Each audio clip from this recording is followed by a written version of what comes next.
आता पाहूया लोकसभेच्या पूर्वतयारी संदर्भातल्या टॉप 9 बातम्या।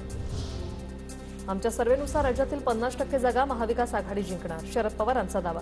भाजपला विजयाची खात्री नसल्यानेच फोडाफोडीचं राजकारण सुरू, पवारांचा हल्लाबोल। काही लोक सोडून गेल्याची चिंता नाही, 1980 मध्ये काही आमदार सोडून गेले होते, त्यापैकी 95% पराभूत झाले।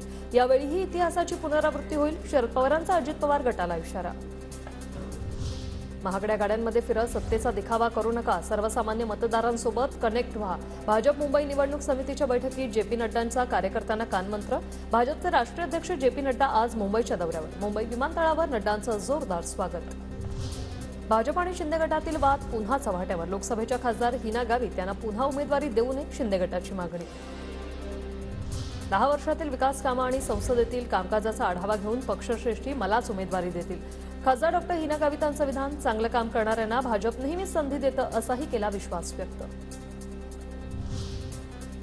आगामी लोकसभा निवडणुकीच्या तयारीसाठी ठाकरे गट सज्ज, काँग्रेसने दावा केलेल्या रामटेक मतदारसंघात ठाकरे गटाचे नेते भास्कर जाधव करणार मार्गदर्शन। 23 फेब्रुवारीला पूर्व विदर्भातील 5 जिल्ह्यांचा रामटेक येथे मेळावा। आगामी लोकसभा निवडणुकीमध्ये बारामती लोकसभा मतदारसंघात सुप्रिया सुळेंविरोधात राष्ट्रवादीचा उमेदवार निवडून आणण्यासाठी अजित पवारांनी कसली कंबर। अजित पवारांकडून बारामती मतदारसंघ पिंजून काढायला सुरुवात। 24 तारखेला बारामती लोकसभा मतदारसंघातील भोर आणि वेल्हा तालुका दौऱ्यावर। वर्धा लोकसभा मतदारसंघातून महाविकास आघाडीकडून नितेश कराळे यांची निवडणूक लढण्याची तयारी, काँग्रेस किंवा राष्ट्रवादीकडून कराळे मास्तर इच्छुक। लोकसभेसाठी बारामतीत अजित पवार गटाची जोरदार तयारी, मतदारसंघ पिंजून काढण्यास सुरुवात। 24 फेब्रुवारीला भोर आणि वेल्हामध्ये अजित पवार गटाचा कार्यकर्ता मेळावा।